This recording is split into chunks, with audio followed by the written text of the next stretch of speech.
everybody. I am Dr. Brittany Mormon, And I'm Dr. Sara Clito. and together we are the Carterhaugh School of Folklore and the Fantastic, and we are doing something a little bit different today. Yes, we usually write out a blog post and send Yes. out a written newsletter every week. And that's just how we've been doing things for many years at this point. But we thought this week we'd try something a little bit different and make a video. The thing that With our actually, faces.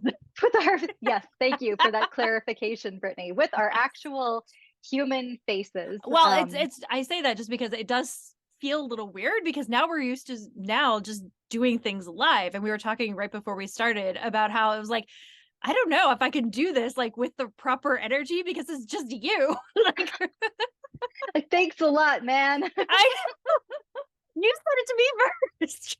I don't know what you're talking about, Brittany. Yeah, I don't she know was why you like, would "It's say. just Brittany." Anyway, we recently did an event for the Smithsonian Associates, Which and was it super was fun. really fun. Yeah. And the audience had, I think, over 60 questions for us. It was something It was bananas. crazy. It was a really big number of Yes. questions, and we definitely could not answer them all, even though we went over quite a bit. Yes, but our lovely coordinator, Heather, sent us a list of, if not all, many of the questions that we had been asked. And we thought that it might just be fun this week to go through and answer a bunch of those rapid fire, or at Yeah. least like as rapid fire as we ever do, which Which, actually means, we'll be facing, convoluted and yeah. It'll be like 20 minutes later, we'll still be talking about like the Arn Thompson Uther index or something, we'll try. We're gonna rate it in. We're gonna rate it in. Rapid Before we fire. jump in, though, we do want to mention that enrollment is still open for our brand new course, The Wine Dark Sea, the Yes. Folklore of the Ocean, which we were already really, really excited. And we just confirmed this morning that Terry Wendling is going to do a guest lecture for us. And I think you can tell by our faces how we How feel we feel about that about prospect. this It turn is of events. extremely exciting. She's going to talk about selkies. It's going to be so good, and we cannot wait. We're so excited when this gets to be part of the class. We just have giant, like, sparkly steel Heart eyes. eyes. Yeah. Heart steel eyes. Yep. So that is going on. If you want to join us, I'm sure there will be like a link floating around underneath where our faces are now. But let's go ahead and jump in and answer some of these questions. Okay. Let's go. All Let's go. right. First one. How would you define the role of the trickster? Go. You go. No. Okay. No. All right. All right. So the role of the trickster is a big part of folklore studies. There's all kinds of folk tales that incorporate characters that sort of fall under this umbrella term. I think a lot of them are they have a similar characteristics, but a lot of them are actually very different. But a trickster is generally somebody who is sort of an actor in the world that does do like tricks and jokes on people and stuff, but is also a little bit of a fool, also a little bit of a genius and like a god sort of. But They're it basically a wild card. yeah, they're a wild card. They occupy those two sort of sides of the coin at the same time. So we see a lot of tricksters in folk tales from around the world. They pop up all over the place. Some of the big ones you might be familiar with are like the coyote of Native American legends, Loki in Norse mythology, Anansi in West various Africa. West Africa, various parts of Africa. Um, who else? Like the rabbit in some folklore, Sometimes, yeah. Sometimes foxes. sometimes foxes. Yeah, exactly. So they're characters that they're just they're a bunch of contradictions, but they're always involved somehow with the reason the world is the way it is. Like Mhm. for some reason, oh, Raven, that's another good one. Like there's Oh, a yeah. story about like Raven like going up and trying to steal the sun. And there are stories about, like just why things are the way they are, and it's because of these trickster characters that made a different kind of character in those beginning of the world kind of stories. Yeah. A lot of the time, actions happen like sort of as a result of like accidents that the tricksters get into. Like Yeah. they could do something with the intention of one outcome, it has a totally different outcome, and that totally different outcome is probably something like the world is created, or a massive threat is introduced on like a global scale. And I think it's really that goes back to what I said a little while ago about tricksters being kind of a wild card. They're often a force for change, they're often a source of uncertain change, and possibility in a lot of stories. And they're extra interesting too when we think about them in terms of like a folk narrative context, because they're not all good. They're not all bad. It's we usually don't think of them exactly as being like heroes or villains. They Right. I can was going to kind say of they're be not either. malicious exactly. No, not usually. And they don't, sometimes they are very, silly, and sometimes they're very, very smart. And sometimes that is the same thing in the same story, Hmm. which is a really, it makes for a really interesting way of looking at how the world came to be. Yeah, and they can just be really fascinating characters to read about or write about because they encompass so many different contradictions, because they can do so many different kinds of things and have just this sort of wide range of emotions and actions and possibilities. They're some of our favorite characters to Yeah. construct and to, watch what they do because it's Yeah. always going to be interesting. Yeah, exactly. And I think so those stories that we mentioned, they're all, animals or pseudo animal kind of characters. But the role of the trickster also pops, or well, Loki is a shapeshifter, but I guess he's primarily human-ish form. But when you think about the trickster, I think it's also really interesting to point out that that type of character sort of bleeds into other kinds of folklore too. I'm thinking particularly about Jack in Jack Tales, Jack Mhm. Fairy Tales, where it's like this character who everybody thinks is really dumb, but actually is smarter than people give him credit for, or things work out for him in ways that they maybe don't work out for other people. And so I think that, that those kind of stories sort of carry on that tradition too.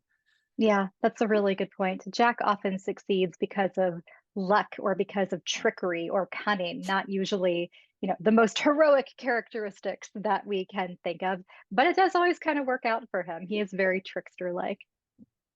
All right, that was our surprisingly, unsurprisingly long answer I know. on I was like, tricksters. this has already gone by.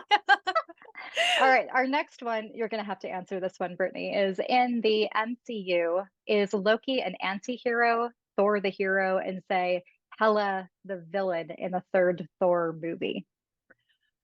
Okay, so we were talking in when we got this question, I imagine we were talking about Prop and his dramatis personae, which include those sort of set stock characters, the hero, the anti-hero, and the villain.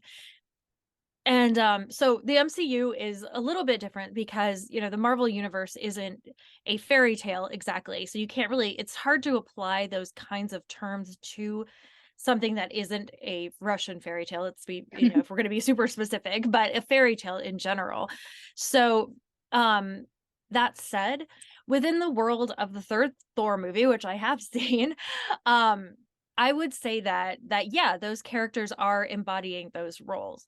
The way that we see that is, in there are a variety of things going on in this, like, so Thor is a stereotypical hero character. He's a member of the Avengers, etc. Um, he and Loki's long lost sister Hela is, trying to take over, everything, and is definitely presented as a villainous character. She occupies all those kinds of irredeemable villainy kinds of things. And then with Loki, there's a couple of things that occur to me here. So in the world of prop with the fairy tale, the anti-hero is generally somebody who sort of like tries to take the place of the hero, which isn't exactly what's going on with Loki, although he is pretending to be Odin at the very beginning of the movie. So that is, weirdly on On point for the point. whole anti-hero thing.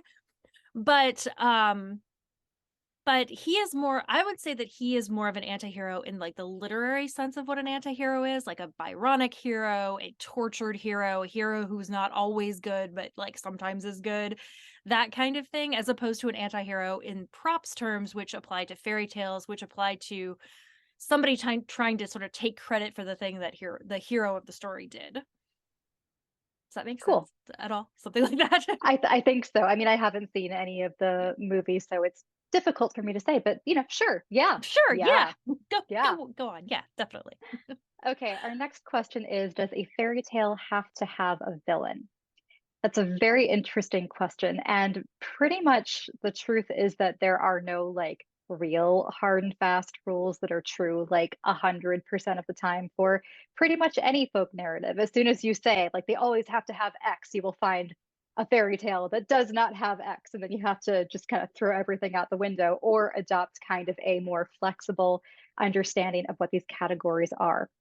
But off the top of my head, I can think of, I think the last fairy tale in the Grimm's collection doesn't really have a villain. I think, is it called The Golden The Key, Golden Brittany? Key, yeah. Yes. And in The Golden Key, there really isn't a proper villain, but it's also an incredibly short fairy tale. We could even maybe argue about whether or not it really counts as a fairy tale, but it's the last fairy tale in the Grimm's collection, and there is definitely not a character running around like twirling his mustache and being villainous. It's really just about opening like kind of a treasure chest that's like a metaphor for the world of story. Mhm. So technically, no, a fairy tale does not have to have a villain, but I will say that the longer a fairy tale is, the more likely it is that it probably does have a villain simply because of the necessity of creating like conflict to create a plot, and villains are very good at creating conflict in narrative. I think that's really true. I'll also say, like, again, prop is looking at, well, specifically Russian fairy tales, but oral, folkloric fairy tales in particular. And I think we have a lot of literary fairy tales where there aren't really villains. I was trying to think, like, for example, of Hans Christian Andersen's The Little Mermaid. Mhm. So there's the sea witch in that story, and certainly in Disney's version, she is the villain. But in the The Anderson version, yeah. story, she really doesn't function that way. I mean, there are limits to what she can give and prices that must be paid for magic, but none of that really explicitly makes her evil within the story. And Yeah. then later And on, what? I was just going to say, in Propian terms, that might make her more like a helper figure, Exactly, actually. yeah. And then later, yes, the prince, like, rejects the mermaid and she turns into sea foam and stuff, but that's not really him being a villain exactly either. I think he's pretty awful in the story, but he's not a villain. It's not really the It's not my character. fave. Yeah. But it's not like villainy. So I would, yeah, Yeah. so and Little Mermaid certainly is a fairy tale, a literary fairy tale. So I Yeah. just don't think that there's really a villain going on there.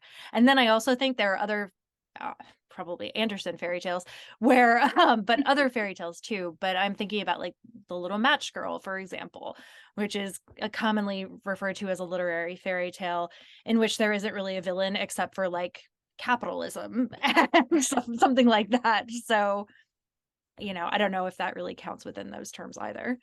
Not really in the same way. No. Yeah. No.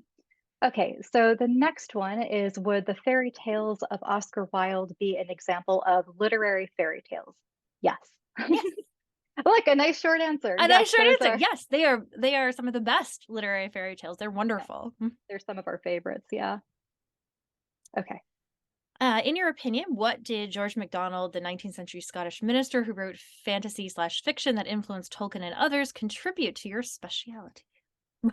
So much, So I much. think. And Yes. Sarah knows a lot about this because this is actually in her dissertation. Yeah, one of my dissertation chapters was about George MacDonald and more specifically his fairy tale, the Day Boy and the Night Girl, which is published under a couple of different names. So MacDonald was an interesting case. He definitely was part of, a tradition of people who were writing literary fairy tales during the 19th century in general. He was trying to think of how to explain this very like quickly and concisely. He was very religious, but in a very unconventional and kind of like off the beaten track kind of way. And his sort of unconventional religious beliefs are very much uh, sort of on display in his fairy tales. They don't come across quite as heavy-handed, I don't think, as some of what we see, for example, in the Chronicles of Narnia, which are not straight up fairy tales. Those are more like literary fantasies that are very fairy tale inspired. But the allegory is sort of a lot more obvious, I think, a lot of the time in In Lewis, Anderson whereas too, we get a yeah, lot more Anderson too. Oh straightforward my stuff. gosh. Yes, and Anderson, was writing, yeah, roughly around the same time as George MacDonald. A lot of MacDonald's stories are, a lot of them are very funny, which I really like. We often don't think of, older fairy tales as being especially funny, but I think, The Light Princess in particular, which is a sort of retelling of Sleeping Beauty, is actually laugh out loud funny. I think it's hilarious. And he has other It ones. is Yeah, it's funny. really funny. So he brought a lot of humor to the table with his versions. He also brought a lot of sort of like mysticism, and I mean that in like a very like general way, not a specific tradition so much, but in a way that I'm trying to think of like how to expand upon what I mean by that. But he makes these worlds feel very deep and like you can't quite see into all of the shadowy corners of it, but like that's not a bad thing. He sort of Yeah. made this unknowability or untellability is a term that I worked with a lot in my writing. He made that feel weirdly comforting, I think, in a lot of his writing. And I think that is perhaps one of the greatest strengths of his fairy tales and fantasy, is making you feel like, okay, maybe we can't know everything, but maybe that's okay. It's something that has come up in other writing of the 19th century, kind of like Keats's negative capability, like being Mhm. comfortable with uncertainties, I guess. And I think that's something that MacDonald really brought to his fairy tales. Yeah, his fairy tales always struck me as having like a metaphysical, but also like Yeah. existential kind of Yeah. wondering in the world that is a little ahead of its time and a little, or Mhm. like a little ahead of its time maybe, but like in a very a very different it results in a very different feel from a lot of other fairy tales. So it's hard to he's hard to compare with a lot of the other ones, I think. I think that's Yeah, why probably he doesn't show, like, like when people put together anthologies of a variety of different fairy tales, I feel like George MacDonald doesn't get included in those as often as like Hans Christian Andersen or Oscar Wilde or the for Grimms sure. or anybody like that, Which is such a pity because which he's is a really pity. good. Yeah. Which is a pity, but but I think it's because his stories are just complex in a lot of ways. Yeah, they really They are. also tend to be long, so that's probably why part of why too, but Yeah, if you want to check out George MacDonald, if any of this has piqued your curiosity, definitely check out The Light Princess or The Day Boy and the Night Girl or The Golden Key, which is actually different than the Grimm's the other version Golden of Key. the Golden Key that I just mentioned, completely unrelated. Those are three of his fairy tales that we really, really love. Good stuff. Good stuff. He also wrote several fairy tale-ish fantasy novels that are also very interesting. Yeah. Do you have any more recommendations around fairy tales used in poetry? Poetry. Thank you, Brittany. That's very helpful. I am poetry. I have labeled myself. Good. Good for you. More recommendations around fairy tales used in poetry. So, in addition to the stuff that we mentioned in that talk, which you might not have any context for if you're watching this video, so we'll just list a bunch of the stuff that we think of. If you're looking to read it, Anne Sexton's fairy tale poetry is really interesting. The very I earliest to Yeah, some of work the with retelling fairy tales in more progressive ways. Mhm. Theodora Goss has written a lot of really beautiful fairy tale poetry. Catherine Valenti's written a fair bit too, that I would definitely recommend. There are also a couple of journals that sort of, some of them specialize and some of them are just, fairy tale and folklore friendly. But the Fairy Tale magazine is full of fairy tale poetry. It's a wonderful magazine that is run by several of our friends. And that is a place that you can, read a bunch of good stuff and also a place that you can submit and also just find some more structured community around, writing fairy tale stuff specifically. Um, what else? Uncanny Magazine has a lot of really great fairy tale poetry. Liminality isn't active anymore, unfortunately, but they publish tons of really great fairy tale poetry too. Goblin Anything you want to Market add? too. Goblin You mean Fruit, Goblin sorry. Fruit? Yeah, Yes. apologies. Goblin Fruit was another journal that was around for a long time. Their archives are still up, but that is all fairy tale poetry and so many beautiful things in there. Hmm. Yeah, so those are a couple of the um, first places that come to mind, just some of the first authors that come to mind. But I mean, there are so many more. All right. All right. What do we think of how Bruno Bettelheim approaches fairy tales? Well, Hmm. hmm, We just like look to the side. I know. So Bruno Bettelheim has quite the reputation in folklore studies, and it is not a good reputation. Um, when his book, The Uses of Enchantment, came out, it was exceptionally popular and exceptionally poorly researched in terms of folklore itself. Um, he generally used one version of a story, the version he happened to know, and applied a lot of psychoanalysis to it that was it's very hard to pin down fairy tales in the way that he tried to do. And so there was an enormous backlash from folklore studies about just the overall scope of his project. Then, of course, various things came out about his practice that were also extremely upsetting. So we generally do not endorse Bruno Bettelheim. The Yeah, one I thing I will mean, oh, okay. go ahead. Mhm. Well, I was going to say, I mean, the main problem, which I think you already said, is just that it's very reductive. Yeah, He does not, he clearly just does not actually know a folklore. big Yeah, scope, yeah, around these fairy tales, the folkloric background behind them. He doesn't seem to really get that there are multiple versions of these tales that mean very, very different very things in different different things. contexts. Yeah, So when you just kind of take what one version of a fairy tale, kind of slap on some like Freud and psychoanalysis, and then spit out, X. Like maybe X is right in some context, like sure, but it doesn't mean that that is like what fairy tales are or what they're for. It's the tiniest little sliver of what fairy tales can be and what they do, but presented as if that is what they are and what they are for, which just is totally. not Yes, correct. Yeah. totally what they are and what they're for. Yes. What were you going to say, Brittany? I agree with that. The one thing I would add is that it is important as a fairy tale scholar to remember that Bruno Bettelheim was exceptionally influential. Mhm. There's a really great book by Vanessa Jewson called Critical and Creative Perspectives on Fairy Tales, I think. It's Vanessa Jewson. And she basically what she did is she looked at how criticism has shaped interactions with the fairy tale.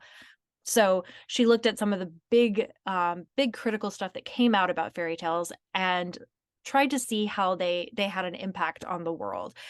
And one of the things that she looks at is Bruno Bettelheim because there were a lot of retellings and revisionings of and even just, like cartoons made for kids that were really drawing on the ideas that Bruno Bettelheim had.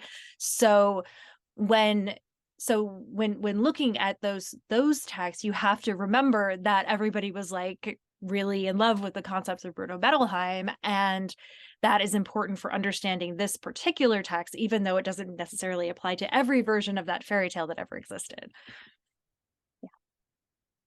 All of that. That is definitely important, and we kind of can't forget that when we talk about Bettelheim, because Right, even because though he's, he was really influential, and that is yeah, important, so we can't just, like, be like, "We be like, never talk no, about him again," you know? we just kind of have to talk about, what the issues are, but also what the outcome was. When something is really influential, it often still has an impact, and it's important to acknowledge, reality and talk about how that has shaped, what fairy tales have looked like, and also, other possibilities as well. All right, we have a whole bunch of questions here about like the difference between fairy tales and fantasy and folk tales and legend. So maybe we can super combine them and talk about a bunch of them at once. Yeah, sure. So, So yeah, I see fairy tale versus myth, fairy tales versus fables, fairy tale versus fantasy, fairy tales with animal heroes. So all of these things. So within within folk narrative studies, there are like sort of the three big categories that a great deal of folk narrative tends to fall into. So there's the folktale category, which has fairy tales as well, sort of encompassed within. It's like a subcategory of a folktale, and those stories tend to be set in a long time ago, land far, far away, once upon a time land, and that people who hearing them, they know that these stories aren't real. They are not, they didn't really happen in any way. They don't Then think they're that the story of Cinderella happened, right, last week to someone they know. They think it's a fictional story that is designed to be entertaining. entertaining. Yes, exactly. So then on the other sort of other side of that is myth, and that is a story that is believed to be profoundly true, is the best way that I've ever heard it described. It's true in a way that religious stories are true. At some point, people held these stories to be sacred and held them to explain parts of the world, parts of their being, parts of what it means to be humans in a very profound way. And so even if myth, the enormous variety of myths are no longer considered that way, or if they've fallen out of religions have fallen out of favor or whatever, those stories still count as stories that were at one time very much believed on a spiritual level. Yeah, they're usually like sacred stories that in some way explain, why the world was created or why things are the way that they are. Those are usually the kinds of topics that are touched on in mythic narratives. Right. And So those then are the two extremes. And then right. in the middle, as we both do the hands, I know. Our like are illustration of this. legends. Yes, I know. So over here again, we have like fairy tales, folktale, entertainment, not literally believed to be true, myth, sacred, believed to be profoundly true on like a deep cultural level. And in the middle, we have legends, which ask us to entertain their truth status. So a legend will make you wonder, huh, like, did that really happen? So even if you dismiss it, you're like, nah, that didn't really happen. It still brings that up in the Yeah. context of the hearing. You So an still get to make example, that choice. yes, as the listener, you get to make that call. So examples of that are things like, stories about King Arthur, for instance. And you know how people love to argue about like, was there really a King Arthur? And like evidence, from this Who knows? excavation site in Britain indicates that there was in the sixth, like, so there's lots of like discourse around it trying to place it. Legends are also set in the real world in real space and time. So they're attached to a location like Britain or like on main streets, that Mhm. kind of thing. Other legends include, urban legends. So things like Slender Man. Contemporary. Yeah, or things about like, the guy with like the hook in the door of your car. That one, I don't know if that's still circulating, but that scared me to death when I was really Oh, little. I think it's still around. Vanishing Okay. hitchhiker stories, Yeah. crocodiles in the New York City sewers, all of those things are also legends because you have to think about whether or not you believe they're actually true and consider the evidence. And then so like also, bigger things more along the like King Arthur lines are things like ghosts or aliens or fairies or vampires. Like all of Yeah. those count as legends Of course, all because those yeah, things can show up also in like other kinds of media too. Like they can be in a movie or a novel, and then that's, a movie or a novel that's being influenced by a legend. It doesn't mean that the movie is a legend itself, it's just that it is being influenced by legendary stuff. So it can get pretty confusing. Um, although there is a and lot of back and forth with that kind of thing. I'm yes, thinking about like the Mothman movie that came out, that now people think that the stuff that happens in the Mothman movie is actually related, like is the story of the legend of Mothman, which were and they were actually like very different things, but because the movie was popular, they kind of have were merged into the reabsorbed. Yeah. overall legend. Yeah. Yeah, some of the stuff from the movie has been absorbed into some strands of like the actual oral legend. So this stuff can move back and forth Yeah, in a really all the time. interesting way. We see this too, especially with fairy tales. There are a lot of fairy tales that are part of this folkloric tradition. And when we say it's part of folklore, we mean that it's part of the oral tradition part of a like collectively authored, not single authored tradition. It can mean a lot of other things too, but those are some of the most relevant here. And there are a lot of fairy tales like that, but then there are also a lot of literary fairy tales that are written by one person. We know who wrote this version. You know, for example, we mentioned Hans Christian Andersen's The Little Mermaid. That is a literary fairy tale. So fairy tales kind of like are this weird like Venn diagram where some of them are folkloric, some of them are literary, and then there's exchange between the two sides that can happen. So fantasy literature is a single authored, you know, work. So it's not part of folklore, but it is often very heavily influenced by fairy tales, by legends, to the point where it feels like it's just doing like a grab bag from lots of Yeah, so folkloric we would say, like, material. inspired by various folkloric things as opposed Hmm. to it being actually folkloric itself. Yes. And let's see, fables, someone Fable. asked about. Those are actually stories that usually do have a moral attached to the end, unlike fairy tales, which usually don't have a moral. Fables usually do.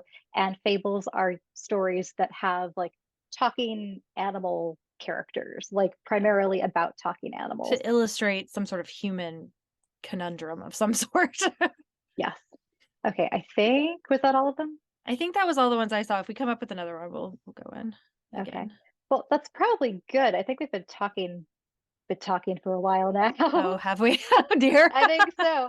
So we might wrap it up here instead of, you know, just talking y'all's ear off for hours. We have so many more questions here. Yeah, But if you wanna send in more questions, we're happy to, like, do more videos if you guys like this kind of thing where we just yeah, sort of, like, rapid fire answer folklore questions, so yes, if you enjoyed this, please let us know if there's something that you'd really love for us to talk about in a future video format like this. Let us know. I had a lot of fun yeah, putting this this is fun. together. Yeah, so Even though I if feel a little, you like, but indeed. So if you like this, tell us and maybe we'll make more of them. So don't forget, the Wine Dark Sea Folklore of the Ocean is still open for enrollment. Come join us. Come come join join us. Terry. It's going to be a good time. We'll drop the link again below where this video is. And um, happy Tuesday. Have a great rest of the Happy week. Tuesday. Have a great rest of the week, guys. Bye. Bye.